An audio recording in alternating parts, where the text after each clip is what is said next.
Semiológicamente puede pasar desapercibido esto, porque es subjetiva la semiología. Pero sin embargo, la radiografía es objetiva. Tengo signos radiográficos que son difíciles de no diagnosticar. Hoy en día ustedes tienen las imágenes digitales, que nosotros no la teníamos hace tiempo. La imagen digital es una imagen mucho mejor para poder diagnosticar esto. Ni qué se diga de la ecografía, que ya ampliamente la ecografía la hacemos inclusive en el consultorio, como en vez de usar el estetoscopio ya usamos directamente el ecógrafo, ¿no? Lo usamos en el intraoperatorio también para detectar ciertas enfermedades. No hablemos de la ecoendoscopía, que también es lo último para valorar los tumores intraabdominales. Y no se diga nada de lo que es la tomografía, ¿no es cierto? Que ya este estudio tenemos con contraste endovenoso, con contraste bioral o con triple contraste, se llama cuando es con un colon por enema. Y también nos da diagnósticos pues precisísimos de lo que está dentro de la cavidad abdominal, lo que está dentro del parénquima abdominal, inclusive lo que tenemos en retroperitoneo, lo que tengo en tórax. Saber leer estos estudios es muy importante. Y justamente vamos a ver ahora la forma de aprender a visualizar estas imágenes. La resonancia magnética, que es un estudio cuando yo tengo tumores de partes blandas, ¿no? Es un estudio que se hace, incluso en el hospital japonés tenemos ya nosotros el resonador magnético recién estrenándose, y creo que había un desperfecto técnico, está un poquito fregado ahorita, ¿no? Tenemos el PET scan. ¿Qué es el PET scan? El PET scan es una tomografía que va a detectar células malignas en el cuerpo. Células que tienen un hipercatabolismo, un hipermetabolismo, que son las células del cáncer. O sea, son afines a la glucosa y ellas trabajan constantemente, son anárquicas. Si nosotros fuéramos un tejido, por ejemplo, de cualquier parte del cuerpo, el tejido cerebral, el tejido muscular, digamos aquí, usted fuera el cáncer. Él se va a empezar a multiplicar. Nosotros somos la otra célula. Él se va a empezar a multiplicar anárquicamente. Ese es el cáncer. Inclusive los investigadores del cáncer han investigado las células en cultivo y se han muerto los investigadores y las células cancerígenas siguen vivas, ¿no? Justamente ese es el poder del cáncer. Entonces, el PET scan sirve para que nosotros estadiemos el cáncer antes de hacer una cirugía, y también cuando sacamos un tumor y queremos saber si ya no hay metástasis, PET scan, una vez por año, ¿no?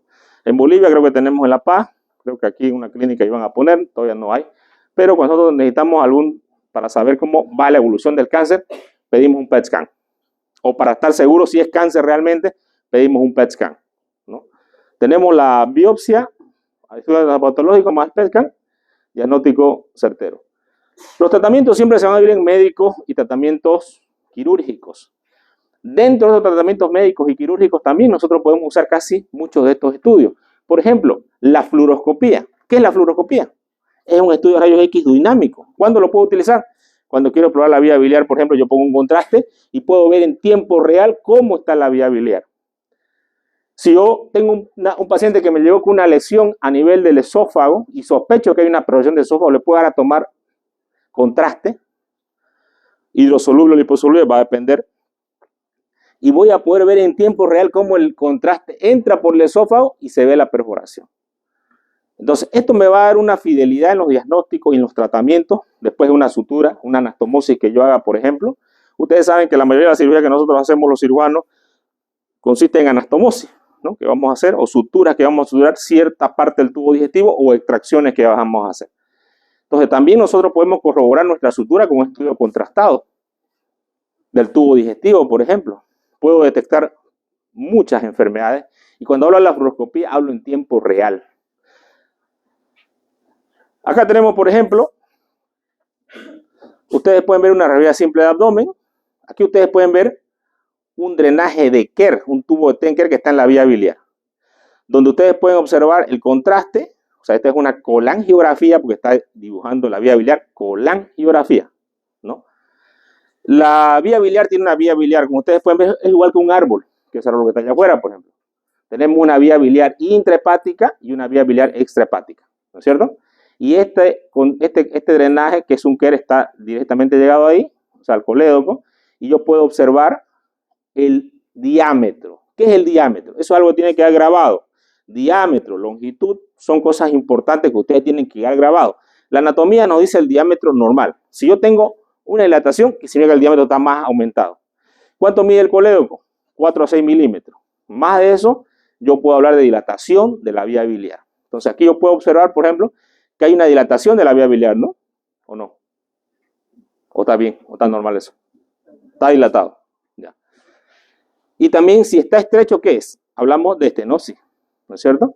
Luego también puedo ver contraste yo acá y puedo ver inclusive las válvulas conviventes. ¿Qué será esta estructura que está acá?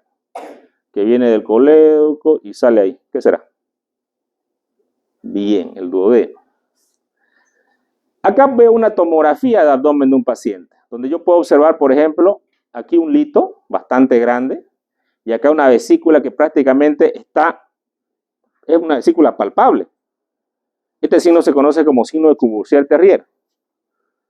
Ustedes la pueden palpar la vesícula a la palpación, ¿no? Si ustedes se fijan en el abdomen acá, cómo está, y fíjense aquí cómo está sobresalido, ¿no? Inclusive yo acá con esta tomografía puedo hacer una punción directamente sobre la vesícula y hacer una colecistostomía, descomprimirla. Aquí puedo ver la aorta que tiene una pared calcificada. Esta es una tomografía sin contraste, ¿no? Estos son los riñones, ¿no? Acá puedo ver un megacolon tóxico. ¿Qué es el megacolon tóxico? Es aquel megacolon donde ya las paredes se ha infiltrado la infección, ¿no? Esto puede ser por ameba, Escherichia coli, Clostridio, ¿no? Pero ¿qué signos radiográficos yo veo acá? Ustedes pueden ver claramente que el colon ha perdido las austras, ¿no es cierto? No tiene austras. Entonces ya es una sospecha para que ustedes piensen en un megacolon tóxico y indiquen la cirugía urgente del paciente. Lo más importante que tiene que tener un médico, y por lo que nos buscan a los médicos, es por nuestro juicio. ¿Qué es el juicio? Es la decisión de tomar una conducta. Si yo no tengo conocimiento y yo veo esta radiografía, esperemos, ponerle una sonda, ¿y qué va a pasar con el paciente? Se va a morir por un shock séptico. Pero ¿qué pasa si yo sí tengo conocimiento y digo, este es un megacolon tóxico, tenemos que operarlo inmediatamente? Las probabilidades de sobrevivir del paciente van a ser mayores. Eso es el juicio clínico, el juicio médico, el juicio quirúrgico, que depende de las decisiones que yo tenga, y las decisiones van a estar directamente con la actitud y la aptitud. La aptitud son los conocimientos previos que yo tengo, porque ya vi mucha radiografía. Aparte era mi profesor, el doctor Verástegui, que me enseñaba. Yo tomaba nota de lo que él decía. Y aparte yo leía también los libros, ¿no? Porque lo que yo les digo acá es una cosa, pero ustedes tendrían que, mucho más de lo que yo les doy aquí, leer. Esto no es ni el 10% de lo que ustedes tendrían que leer de esto que yo les doy acá. Si algunos creen que es poco o es mucho, están mal, digamos. Mientras más lean, ustedes van a tener mucho más conocimiento. Acá podemos hacer una tomografía donde vemos una calcificación completa de la aorta, fíjense. Y la diferencia entre un estudio contrastado que se ven los intestinos acá y acá no se ven los intestinos. ¿Qué es importante? El realce del contraste. Nosotros tenemos, cuando se coloca el contraste en estos nuevos tomógrafos, que ahora todos son nuevos, ¿no? Nosotros vamos a tener que va en forma rápida una fase arterial y una fase venosa. Si ustedes diferencian entre esta tomografía, que ustedes pueden ver el hígado acá, ¿no? Ustedes lo pueden ver acá en la fase arterial temprana. Fíjense la aorta cómo se ve, de reluciente. Acá se ve menos reluciente, ya la fase arterial tardía, y acá la fase venosa. La tomografía son del mismo paciente y los cortes son del mismo paciente. ¿Cuál es la diferencia? Que ustedes acá pueden ver un realce en la fase arterial temprana. Los tumores, como son anárquicos, o sea, crecen como les da la gana, ellos mismos se neovascularizan. Entonces los cánceres crecen rápido, porque una de las cosas importantes para que una persona, para que las células se multipliquen rápidamente, es que haya neovascularización. Entonces son bien irrigados. Como ustedes pueden ver, fíjense, tan irrigados prácticamente como la aorta misma. Entonces ellos mandan marcadores para formarse vasos, ¿no? Entonces aquí se puede observar claramente en la fase arterial un cáncer a nivel del hígado, que no se la ve en la fase tardía, peor en la fase venosa, ¿no? Por eso que es importante la tomografía con contraste. Y es importante, en algunos casos para tumores, ustedes no lo van a ver si no piden una tomografía con contraste. Acá tenemos, por ejemplo, ¿qué será esto? ¿Quién me dice? El estómago, que está con contraste o sin contraste. Con contraste porque tiene un realce metálico, ¿no? Acá nosotros tenemos otro paciente que podemos observar una resonancia magnética, ¿no es cierto? Que es un estudio para identificar tumores de partes blandas, importante, ¿no? Aquí podemos ver un tumor que está infiltrativo, aquí está el tumor, ¿no? Claramente se lo puede observar, aquí lo podemos ver, ¿no? Ya inclusive cuando vemos nosotros tejidos así que ya no agarra el contraste, probablemente ya hablamos de una lisis, de una muerte celular, ¿no? Entonces el tumor crece hasta que empieza a matar los otros tejidos, ¿no? ¿Qué será esto de acá? ¿Y esto? ¿Ah? No. Esta es la cava. Pones esto acá. Aquí tenemos nosotros un paciente, por ejemplo, que ustedes pueden observar que alrededor del hígado hay una... ¿Qué será esto que hay alrededor del hígado? ¿Ah? Es líquido, ¿no? Es líquido. Y ese líquido, si es un tumor que se rompió, puede ser sangre. En este caso, este es un hepatocarcinoma que se rompió y ha producido una hemorragia intraabdominal. Se puede mover el líquido perihepático y también periesplénico. Acá tenemos un tumor también, que se puede observar bastante grande en la parte del lóbulo hepático. La ecografía intraoperatoria. ¿Cuál es la importancia de la ecografía intraoperatoria? Que yo podría hacer una ablación, por ejemplo, en un tumor pequeño, directamente entrar con la aguja y colocar la radiofrecuencia. Y es un tratamiento local para quemar un cáncer a nivel local de hígado. Entonces, prácticamente lo que se conoce como cirugía percutánea, que ahora ha avanzado mucho en estos últimos años, inclusive con tratamientos como ustedes pueden ver para los cánceres, con ablaciones, que pueden ser por radiofrecuencia, pueden ser por crío, ¿no? que es congelación. Son los nuevos tratamientos para el cáncer que están dando muy buenos resultados a nivel mundial y que todavía están, como se dice, en una fase inicial, pero ya con resultados excelentes. Acá tenemos una endoscopía, que es un estudio muy frecuente que vamos a hacer a un paciente y nosotros podemos ver del esófago, el estómago, el duodeno. Acá podemos ver el endoscopio. Aquí podemos ver el colédoco y podemos ver que aquí hay un cálculo, ¿no? Y aquí está la vía biliar, fíjense. Bastante dilatada en relación a la vía biliar que está abajo, ¿no? Este es un cálculo que está enclavado. A esta enfermedad se la conoce como una coledocolitiasis. Por acá podemos ver también nosotros la parte del duodeno donde está la ampolla de Vater. Si nosotros hacemos un corte, ¿no? A nivel de la ampolla, ¿no? A este estudio se llama colangiopancreatografía retrograda endoscópica. Si ustedes no se recuerdan, o sea, se dice RCP, pero no es el RCP que uno hace maniobra. Está en inglés en realidad. Pero se va a dibujar la vía biliar. Siempre que hablamos de la vía biliar, colangio. Se puede ver el conducto de Wilson, que es pancreático, colangiopancreatografía. ¿Por qué retrógrada? Porque va desde donde drena la bilis hacia el duodeno hacia atrás. Por eso se llama retrógrada. También tenemos otro estudio para ver una punción que hagamos con una aguja percutánea hasta la biliar y coloquemos contraste. Se conoce como una colangiografía transhepática, ¿no? Que ese ya no es retrógrada, es anterógrada.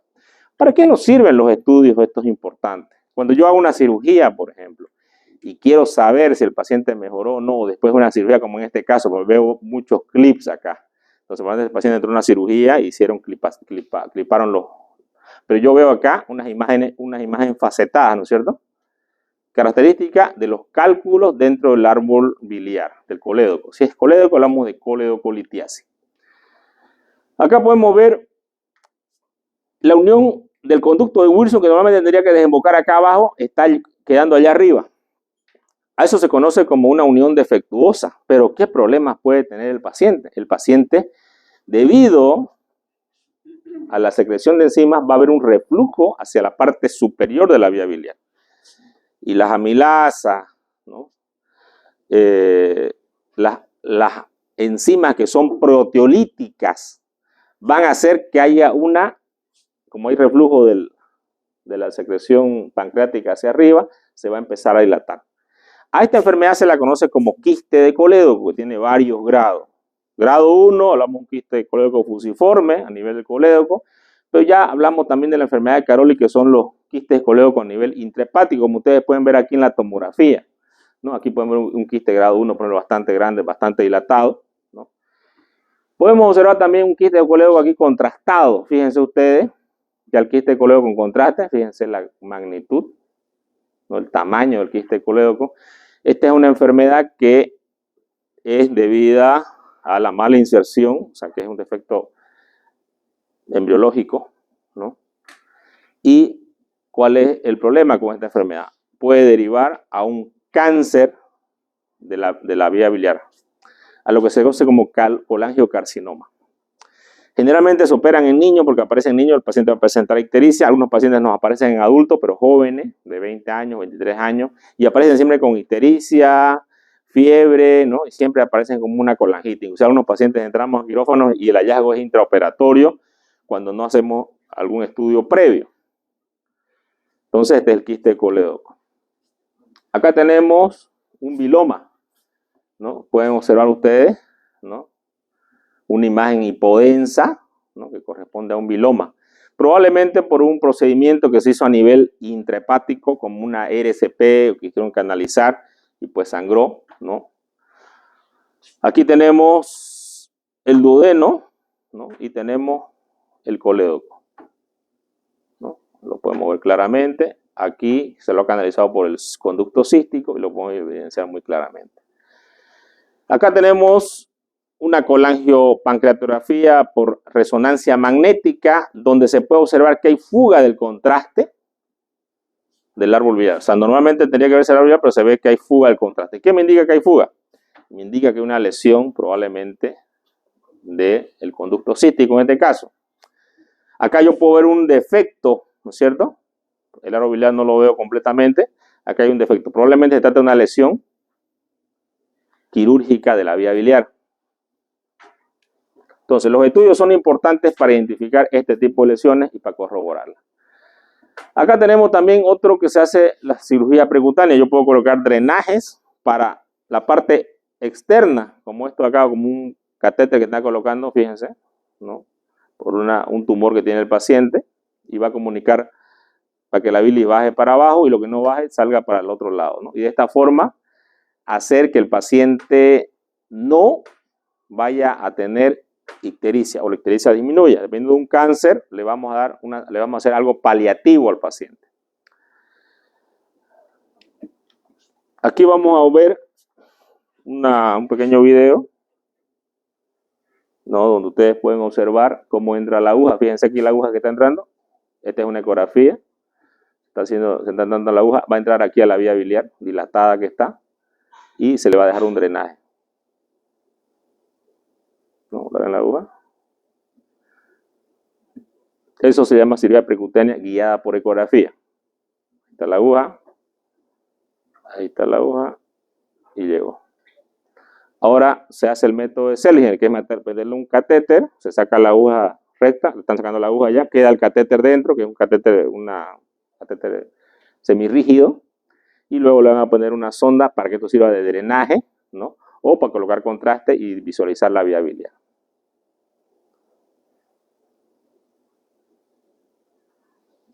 Ahí está dando ya la sonda. Ahí está la sonda, ¿no? Era una sonda en cola de chancho. Esos son los procedimientos percutáneos que cada vez están haciendo más, y ya también en nuestros hospitales, en nuestros centros médicos, aquí los hacemos, ¿no? Acá, por ejemplo, una colangiografía transhepática, ¿no? Significa que han agarrado el árbol biliar por una punción y podemos observar. Si ustedes dicen, ¿por qué se ve negro y por qué se ve blanco acá? Aquí es porque se ve el negativo de una fotografía, y aquí porque se está viendo en tiempo real, digamos, ¿no? Generalmente se ve blanco el contraste. Esta es una que muestra el contraste, siempre se va a realzar, pero aquí es el negativo. Pero ¿qué es lo que me muestra esto? Que tengo solamente el árbol biliar intrahepático, no está electra. ¿Qué significa? ¿Ah? Pero a este paciente yo veo unos clips por acá. ¿Qué será? ¿Hubo? No, a este paciente lo operaron y hubo una lesión, digamos, ¿no? Probablemente lo han ligado el conducto o lo han seccionado o lo han cortado. Lesión quirúrgica de la vía biliar. Acá, por ejemplo, nosotros podemos observar el colédoco, ¿no? Esta es una RCP, ¿no? Porque ustedes lo ven en el endoscopio acá. Va, y acá, fíjense, hay unos clips. ¿Qué será?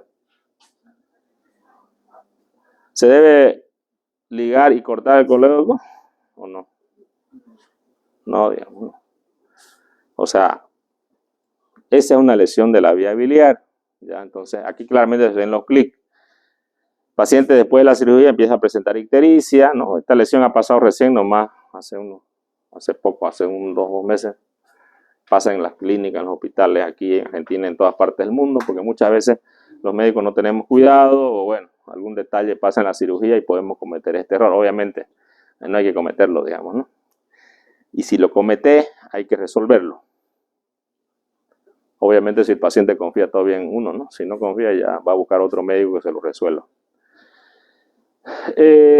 Acá tenemos solamente una muestra de lo que es el catéter que se coloca a la vía biliar, ¿no? Para el tratamiento, perdón, de estas lesiones de vía biliar tenemos que llevar el intestino hacia la lesión donde está, ¿no? Para que la bilis siga el conducto normal. La bilis se produce en el hígado, ¿y dónde pasa? Al intestino. Si está cortado el colédoco, entonces una de las cirugías que se hace es llevar el intestino hasta allá. Esto se conoce como cirugía biliodigestiva. Anastomosar el hepático al intestino. Y le hacemos lo que se conoce como una Y de Reus. Fíjense usted aquí la Y, ¿no? Entonces esta es una asa biliar porque va a venir la bilis por acá y va a llegar hasta el yeyuno. ¿Ya? A eso se conoce como Y porque aquí está la Y, ¿no? Y de Reus. Muy bien, acá tenemos un paciente que tiene una estenosis, ¿no? Que se la ve claramente, la estenosis. Él viene el colédoco y tiene una estenosis en todo el área donde el colédoco es intrapancreático, probablemente por una compresión extrínseca del colédoco. Acá vemos, sin embargo, una dilatación del árbol biliar, ¿no? Completamente diferente a lo que vimos hace un momento, ¿no? Acá tenemos algunos casos como la colangitis esclerosante, que es una enfermedad autoinmune que algunos pacientes hacen. De pronto las vías biliares empiezan a inflamarse y el paciente empieza a presentar estas imágenes, donde hay una imagen que se ve bastante delgada la vía biliar.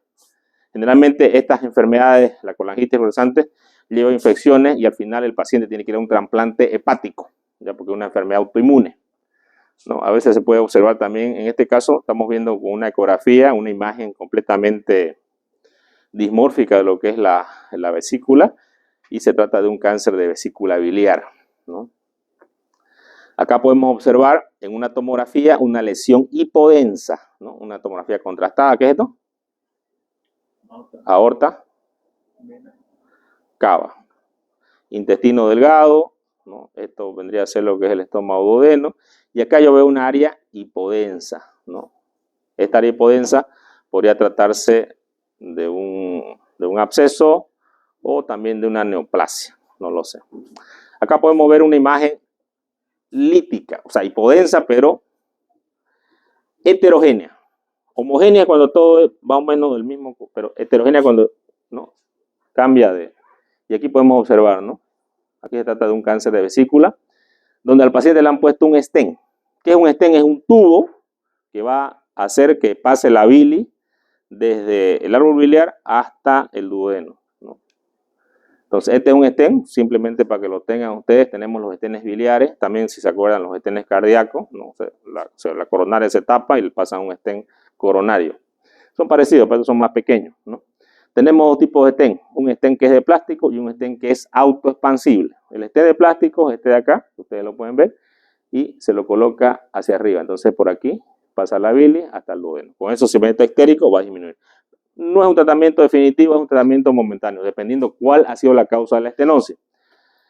Los drenajes autoexpansivos como este, por ejemplo, se los pone para el cáncer. O sea, esto entra delgado y después jala, y a lo que jala se abre la mallita, ¿no? Esto de acá. Y esto se coloca para el cáncer, a veces también se usan a nivel del esófago, a veces a nivel del píloro, dependiendo. Tiene un costo bastante elevado, en nuestro medio se hace, pero no tienen buenos resultados algunos, tampoco afuera, algunos migran, quiere decir que se baja, ¿no? Sigue el peristaltismo hacia abajo muchas veces, pero se utilizan. Un colangiocarcinoma, que es un cáncer de las vías biliares, que se lo puede observar en esta tomografía contrastada con doble contraste. Contraste por vía oral, se ve el estómago acá, y también veo áreas hipodensas a nivel del vaso, ¿no es cierto? Probablemente ya con metástasis a vaso, ¿no? Y también aquí a estómago, ¿no? Fíjense, ya el estómago, la pared está también aumentada de tamaño, ¿no? Son áreas hipodensas. Acá tenemos otra tomografía que podemos observar el páncreas aumentado de tamaño, podemos observar necrosis pancreática, podemos observar líquido peripancreático, ¿no? Y ya ustedes no pueden ver, por ejemplo, el final de la cola del páncreas, ¿no es cierto? Entonces estamos hablando que ya hay una necrosis, porque si no llega el contraste, es porque está muerto el tejido. Entonces, hablamos de necrosis pancreática, líquido peripancreático y necrosis grasa peripancreática, ¿no? Ahí está la colección líquida, la necrosis pancreática y la necrosis peripancreática. ¿Qué enfermedad es esto? Pancreatitis, ¿no? Por si acaso. Ya aquí tenemos otra tomografía donde ustedes pueden ver el hígado, el páncreas completamente edematoso, ¿no? Aquí está el estómago, fíjense ustedes, aquí se ve el píloro, duodeno, primera porción, ¿no? Aquí está el vaso y ve un páncreas bastante edematoso, ¿no? Un paciente con una pancreatitis aguda, ¿no? Ya con algunos signos de necrosis pancreática también en esta área que no marca el contraste, ¿no? Acá, a diferencia de esta tomografía, ¿qué les llama la atención acá? Tengo una imagen de, ¿qué son estas pequeñas burbujas de aire? ¿Qué será? Gases. ¿Por qué se han formado los gases en una estructura que tendría que ser el páncreas? No. Tengo necrosis sin infectar y necrosis infectada, o necrosis aséptica y séptica. Infectada, ¿no? No. Porque el tejido pancreático se infectó con bacterias anaerobias. ¿Y qué producen las bacterias anaerobias? Gas. Correcto. Entonces, al formar gas, ustedes están viendo una necrosis gangrenosa del páncreas. ¿Ya? Entonces, este es un signo malo, porque este paciente tiene que ser operado rápidamente. Hay que sacar todo esto que está produciendo toxinas a todo el organismo del paciente. Y las probabilidades de sobrevida son bastante bajas si nos demoramos en el tratamiento. ¿Ya? Pancreatitis enfisematosa también, o pancreatitis gangrenada, son sinónimos simplemente. Acá tenemos, cuando nosotros tenemos una pancreatitis edematosa y queremos saber si la necrosis es estéril o no es estéril, ustedes pueden ver ahí una aguja, se hace una punción con aguja fina, ¿no? Para tomar el tejido pancreático, hacerle una tinción de Gram para saber si es un Gram positivo o Gram negativo, y de acuerdo a saber si es una necrosis infectada o no infectada. ¿Esto por qué es importante? Para ver si yo inicio antibiótico o todavía no inicio antibiótico, ¿no? Acá tengo un páncreas edematoso, lo pueden ver, ¿no? Inflamado, ¿no es cierto? Acá veo un paciente que tiene un pseudoquiste pancreático, ¿no? ¿Qué es un pseudoquiste pancreático? Aquí ustedes lo pueden ver el páncreas. Resulta que el páncreas, como está desconectado del conducto de Wilson porque tuvo una necrosis probablemente, esta es una complicación que aparece después de una pancreatitis, de una necrosis pancreática. Entonces ya el conducto pancreático no secreta la secreción pancreática del páncreas al duodeno. ¿Cuánto se secreta al día de secreción pancreática? 1 litro cada 24 horas. Si está desconectado el conducto de Wilson, ya el líquido no sale por el conducto hacia acá, sino que va directamente a alimentar la formación de un pseudoquiste. Pues se llama pseudoquiste, porque es un falso quiste, no tiene paredes propias. Esta es una complicación que aparece generalmente en la tercera, cuarta, quinta semana y hay que hacer tratamientos, ¿no? Hay varios tratamientos que cuando llevemos la enfermedad vamos a hablar de ese tratamiento. Aquí podemos ver en una pancreatitis una colección líquida. ¿La pueden ver acá? Una colección líquida. Acá tenemos también otro paciente con pancreatitis, fíjense, ¿no? Una pancreatitis edematosa, ¿no? Bastante edematosa. Aquí vemos un pseudoquiste pancreático también bastante grande, inclusive puede producir síndrome compartimental. Y aquí tengo una colección peripancreática que se va hacia retroperitoneo, ¿no? Porque está el riñón acá. ¿Y qué hay acá? Burbujas. Eso me indica que hay infección también en o sea, hay una infección. Y también, si yo veo en este corte, que es un corte coronal, la parte retroperitoneal, veo que el líquido está tanto acá, como acá arriba. Entonces, ¿cuál va a ser mi tratamiento? Para eso me sirve la tomografía. Si yo normalmente podría abrir por acá para extraer lo necrótico del páncreas, pero en este caso, ¿qué tendría que hacer? para abordar retroperitoneo. Tengo que hacer una incisión greguar las dos partes para drenar. Porque si yo solamente limpio por acá, y ese es un error que se comete comúnmente. Drenan por acá y creen que van a llegar hasta acá abajo, ¿no? Y es fácil, ¿no? Es fácil. Si esto fuera la cavidad abdominal, ¿no? Esto fuera la cavidad abdominal, y yo agarro y le hago un orificio acá, y digamos todo esto es la pus, solamente va a salir lo que está arriba, ¿no es cierto? Pero si yo agarro y le hago un orificio acá, ¿irá a salir todo? Sí. Entonces, ese es el concepto anatómico que tiene que quedar en la cabeza de los cirujanos que van a hacer procedimientos a este tipo de pacientes. Por eso que la tomografía es un estudio muy importante. Porque el paciente, yo si lo abro por acá, nomás voy a drenar la parte superior, pero no la parte inferior. Entonces yo tengo que drenar también las colecciones, pero las colecciones van a drenar por el punto más declive que tenga la colección. Eso es sentido común. Sin embargo, hay algunos que lo perdieron por ahí, o no lo tienen. ¿Y cómo yo voy a valorar luego mi paciente? Después de mi cirugía, tengo que valorar si esas colecciones persisten o no persisten en el paciente. Entonces, los estudios me sirven para diagnosticar, me sirven para hacer tratamiento y también para ver la evolución del paciente. Acá en esta tomografía podemos observar un pseudoquiste, pero que al mismo tiempo, como dijimos que tienen enzimas proteolíticas, ¿no? Como la elastasa, por ejemplo, que es una enzima proteolítica. Esta enzima proteolítica ha dilatado la arteria esplénica y ustedes pueden ver ahí un aneurisma de arteria esplénica. ¿Qué pasa si se rompe? ¿Ah? Hemorragia. No se olviden que la esplénica viene del tronco ciliar y el paciente se va a desangrar. Hasta que llegue a quirófano, hasta que lo metan, hasta que digan que está sangrando. Entonces son mortales generalmente, porque el acceso también es posterior, peor si yo tengo un proceso inflamatorio. La anatomía y los tejidos no son fáciles de llegar hasta ese lugar, ¿no?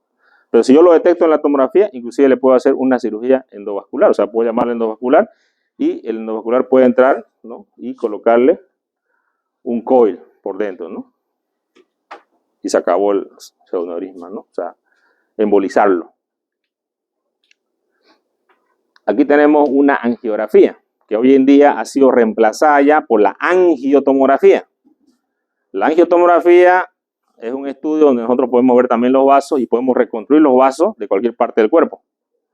Pero aquí ustedes en esta angiografía pueden observar la arteria gástrica izquierda y está haciendo una embolización, ¿no? del pseudoquiste, fíjense ustedes, ¿no? Entonces, la angiografía sirve para hacer procedimiento endovascular, también conocido como cirugía endovascular.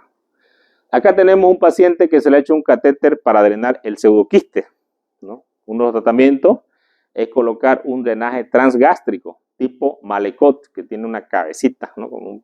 Esa cabecita es para que quede y esto comunique, ¿no? El estómago como el pseudoquiste. ¿Qué significa? Que el pseudoquiste va a drenar espontáneamente ya el estómago. Entonces, cuando le hacen la punción primero, hacen una punción transgástrica, esperan que madure el trayecto fistuloso y al cabo de unas 3-4 semanas retiran a veces la sonda o la dejan la sonda ya cortada acá y que quede en el estómago. Cosa que se forma un trayecto desde el pseudoquiste hasta el estómago. Quiere decir que el pseudoquiste ya va a drenar todo el líquido al estómago, ¿no? También existe un tratamiento quirúrgico que se llama cisto-gastroanastomosis, que es comunicar con puntos el pseudoquiste al estómago o al intestino. Si al intestino, cisto-enteroanastomosis. Acá tenemos otra tomografía donde podemos observar el páncreas, ¿no? Podemos observar acá el estómago, que se lo puede ver bastante bien. Aquí podemos ver el contraste, aquí se puede ver inclusive el tronco celíaco, ¿no? Aquí está la arteria esplénica, aquí vemos un páncreas aumentadito de tamaño, ¿no? El contraste. Aquí un páncreas más aumentado, aquí está la evolución, ¿no? De una pancreatitis que va de ida, aquí ya pseudoquiste pancreático vemos, ¿no? O sea, una evolución tórpida de la pancreatitis como evolución de una complicación. Acá podemos observar un tumor, ¿no? Que se encuentra comprometiendo la arteria mesentérica superior y también parte de la vena de la mesentérica, ¿no? Aquí está, fíjense, comprometiendo, ¿no? El tumor. Será importante saber el compromiso vascular Sí, es importante para la resección. De acuerdo a si es resecable o irresecable, es la terminología médica que nosotros usamos. Decimos irresecable cuando está tomado muchos vasos, pero ahora ya justamente como ha avanzado tanto, ya inclusive a veces igual se sacan los vasos más y se hacen reconstrucciones vasculares. Ya no son tan irresecables, digamos, ¿no? Como eran hace unos años atrás. Acá podemos observar un tumor neuroendocrino, ¿no? Que se encuentra a nivel del páncreas. Aquí podemos ver un quiste, que es un quiste calcificado que está a nivel del vaso. Aquí podemos observar un gran hematoma, fíjense, periesplénico, ¿no? Y periepático, se puede ver claramente. Este hematoma ha sucedido después de una cirugía, de un bypass gástrico, una cirugía bariátrica, una cirugía para la obesidad, que ahorita es uno de los procedimientos más comunes que está haciendo, ¿no? Tenemos el linfangioma esplénico, aquí un gran quiste, ¿no? Que viene del vaso, ¿no? Y bueno, este tratamiento tiene que ser quirúrgico, ¿no? Aquí, este es el PET scan. Fíjense ustedes cómo resalta, ¿no? Cuando hay células malignas. En este caso, estamos hablando del vaso, ¿no? En el vaso probablemente hayan células malignas, ¿no? Como probablemente en los riñones. Acá tenemos un vaso que está completamente calcificado. Fíjense, la misma densidad del hueso, ¿no? Completamente calcificado. Este es el estómago y este es el hígado. Aquí tenemos otro paciente que tiene una hipodensidad en vaso, ¿no? Que yo puedo pensar que también se trata de algo maligno, pero salió una enfermedad de sarcoidosis esplénica porque fue negativo al PET scan. Aquí podemos ver una trombosis de la vena porta, que es algo que no es tan descomún, inclusive en el COVID tuvieron, como habían trombosis pulmonares, también hacían trombosis de la vena porta y resulta ser mortal en algunos casos, ¿no? Aquí una esplenomegalia que se puede dar en los pacientes que tienen linfoma, ¿no?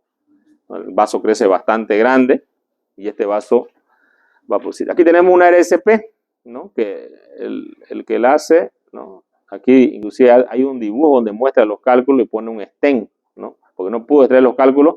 Pero ¿qué hace el stent? Que la bilis pasa al intestino, entonces ya deja de obstruir. Y obviamente es un tratamiento paliativo nomás porque al final hay que operar a los pacientes para sacar el stent y para sacar los cálculos también, pero nos ayuda y nos da tiempo porque el paciente no entre con una colangitis, no entre con una sepsis y entre en mejores condiciones al quirófano. Entonces aquí ustedes pueden ver el endoscopio, ¿no? El duodeno y la vía biliar, ¿no es cierto?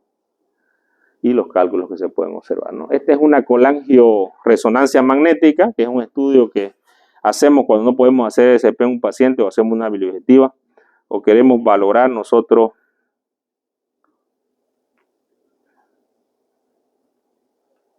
¿tengo un video?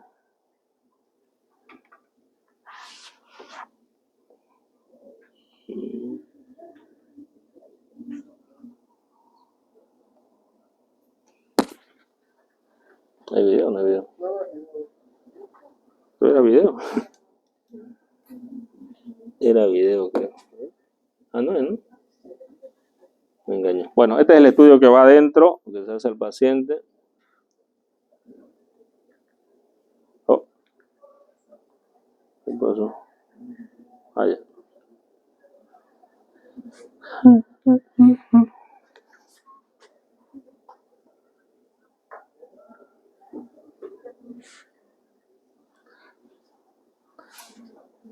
La centellografía, que también es otro estudio, ¿no? Que valora con una cámara gamma si hay metástasis a nivel de los huesos o otros tejidos. También se sirve para detectar cánceres en hueso, por ejemplo, metástasis a hueso, cáncer de próstata, de mama, ¿no?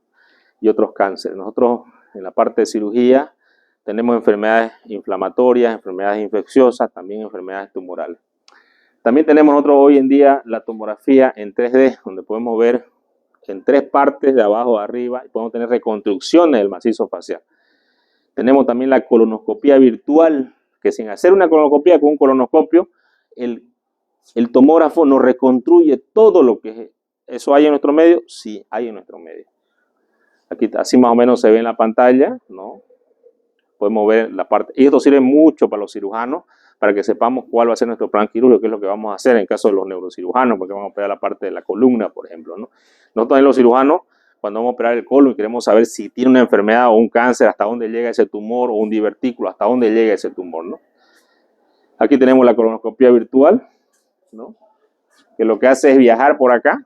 Creo que bueno, no sé, era video, un video que muestra todo esto hasta abajo, ¿no? Bueno, aquí la radiografía de simple ya dijimos, aquí el aire subdiafragmático, un signo de progresión intestinal. Aquí en una tomografía, también importante saber leer la tomografía de la parte superior hasta la parte inferior. Acá, por ejemplo, en esta tomografía podemos ver aire libre en cavidad abdominal. Fíjense, ahí está el aire libre. Ese aire no tendría que estar, ¿no? Entonces yo tengo que reconocer el aire libre. En una tomografía es mucho más fácil que reconocerla que en una radiografía. Pero tengo que saber leerla. Siempre vamos a empezar a leer de esta forma. También tengo líquido periesplénico y perihepático en esta tomografía. Aquí podemos ver el líquido en una imagen más magnificada. Una tomografía donde no se puede valorar bien la aorta, entonces es una tomografía sin contraste, pero tiene líquido en la cavidad abdominal y tiene aire en la cavidad abdominal. Entonces eso es importante que yo empiece a valorar. Estas valoraciones son importantes, también la tomografía de tórax. Esta es una ventana pulmonar, se llama, donde yo voy a ver el parénquima pulmonar. Y esta es una ventana torácica, donde yo voy a ver la pared torácica. Esto solamente son las unidades Hounsfield con las que se mide la tomografía, y que es como un contraste, si ustedes quieren, ¿no? Eso lo hace el médico radiólogo y él nos muestra las imágenes. Sin embargo, el radiólogo tiene muchas más imágenes que él puede ver, inclusive por eso da un diagnóstico mucho más acertado. Nosotros estamos viendo aquí, por decirle 1, 2, 3, 4, 5, 6, 7, 8 por 4, 32 cortes. Y él está viendo 10 veces más. Entonces puede dar un diagnóstico más certero. Inclusive lo está viendo en todas las dimensiones. Inclusive puede rotarlo, ¿no? Una radiografía simple de abdomen. Aquí pueden ver un fecaloma, el famoso signo de miga de pan. Aquí veo una hernia diafragmática, porque veo que está elevado el hemidiafragma del otro lado. Acá estamos ya con el mediacolon fuera del paciente, bastante grande si se dan cuenta. Aquí el equipo quirúrgico. Estamos saliendo para la foto. Acá tenemos un estudio, se llama fistulografía. Esta es una paciente que le hicieron una cirugía bariátrica, una funcionaria del hospital, que, bueno, ahí se le indicaron mal las cirugías. Lamentablemente hay indicaciones nefastas, digamos, ¿no? Nefastas, significa que, por ejemplo, yo le hago una cirugía bariátrica, ahí en la caja, bueno, eso es el último chisme que me llegó, petrolera. Le hicieron una bariátrica a una persona que pesaba 70 kilos. ¿Saben cuánto peso era? 40. Y no saben cómo revertir el proceso. Obviamente se va a morir esa persona, ¿no? Se va a morir. Pero eso es solamente el sentido común. Lamentablemente los médicos no usan el sentido común. Esta paciente igual no tenía indicación porque era delgada y enflaqueció tanto que prácticamente piel y hueso. Y aparte, esta es una complicación que hizo en la pandemia, ¿no? Salía heces fecales por una pequeña herida que tenía acá. Le hicimos una fistulografía, le pusimos un catéter y le colocamos contraste.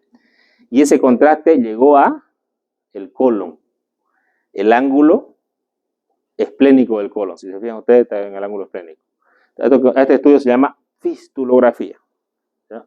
Y sirve para identificar dónde viene, pero cuando salía ese ya sabíamos que era allá, ¿no? El signo de grano café, que ustedes lo saben muy bien. Aquí está sin tratamiento el paciente y aquí con tratamiento, ¿no? Y aquí se le colocó una sonda, por eso fíjense la sonda aquí está, ¿no? La sonda rectal, que es uno de los tratamientos, no es definitivo, un tratamiento solamente momentáneo, porque igual esto hay que resecarlo, ¿no? Bueno, a ver, 5 minutos más y de ahí nos vamos. Esta es una endoscopía para ver el tema del esófago. Aquí tenemos nosotros el esófago de Barrett, que es una de las complicaciones, y aquí tenemos un cáncer de esófago. El esófago de Barrett es premaligno. Generalmente va a ser porque hay reflujo, ¿no? Una enfermedad de reflujo gastroesofágico van a ser esófago de Barrett. Aquí tenemos uno de los tratamientos que se hace cuando hay varices esofágicas, ¿no? Que es debido a la obstrucción que hay a nivel del hígado, de la porta, no pasa hacia el hígado, ni sale por la suprahepática, ni va a la vena cava. Al no salir por este lugar, tiene que haber otra circulación accesoria. Y esta circulación accesoria muchas veces va por el esófago, y ahí se forman las varices esofágicas. Entonces, ¿quiénes tienen varices esofágicas? Generalmente los pacientes son cirróticos. o que tiene alguna obstrucción a nivel. Este creo que es un video donde se muestra también el procedimiento endoscópico. El endoscopista puede ligar las varices, ¿no? Aquí está entrando, ahí están las varices, fíjense, ¿no? Esa protuberancia. Él va a entrar, como que aspira y le coloca una liga, ¿no? Una liguita. Ahí está la liga. ¿Vale? A esto se llama ligadura, ¿no? Ligadura de las varices, ¿no? Ahí está ligando otra. Ahí está. ¿Ven? Es uno de los procedimientos que hacen los gastros o los endoscopistas, ¿no? Se hace muy comúnmente acá en nuestra que tenemos muchos pacientes con este problema y se hacen, ¿no? Entonces, ahí está. Y con esto se evita que sangren, obviamente, ¿no? Sin embargo, hay que tratar la causa de base. También existen otros tratamientos, evidentemente, para esto. También sirve para ver, por ejemplo, el estómago, ¿no? Aquí tenemos una estasia vascular, ¿no? Una gastritis probablemente, ¿no? Aquí tenemos un pólipo en colon, ¿no? Que es una lesión premaligna, tumor, ¿no? Aquí otro pólipo, ¿no? Una colonoscopía, ¿no? Aquí tenemos los estudios, la esofagografía que se hace con varios para ver cómo está el esófago, si está dilatado, si está normal, si está estenótico y saber qué enfermedad tiene el paciente. Antes hacía mucho más esofagografía, para ver muchas enfermedades, inclusive la candidiasis, ¿no? La inflamación del esófago. Sin embargo, antes se hacían más estudios contrastados porque no había tanto endoscopio, ahora casi todo le pedimos endoscopía, ¿no? Acá, por ejemplo, vemos un divertículo de Schenker, que es una dilatación, es un sáculo en la parte superior, una enfermedad que aparece en este lugar, ¿no? Aquí vemos un paciente que tiene una fístula traqueoesofágica, porque el contraste ha pasado del esófago a la tráquea, ¿no? Y normalmente tendría que se ven niños pequeños, generalmente son complicaciones. Aquí vemos un cuerpo extraño, un niño que se creía en alcancía, ¿no? Se comió una moneda y hay que sacarlo. Esto es muy común que nos llega a la emergencia, también en adultos, piezas de taria, ¿no? El año pasado operamos un paciente que estaba de guardaespaldas, tenía una prótesis de un diente acá, ¿no? Y dice que lo querían agarrar, el que estaba cuidando él, y él se fue a quererlo y se lo tragó, ¿no?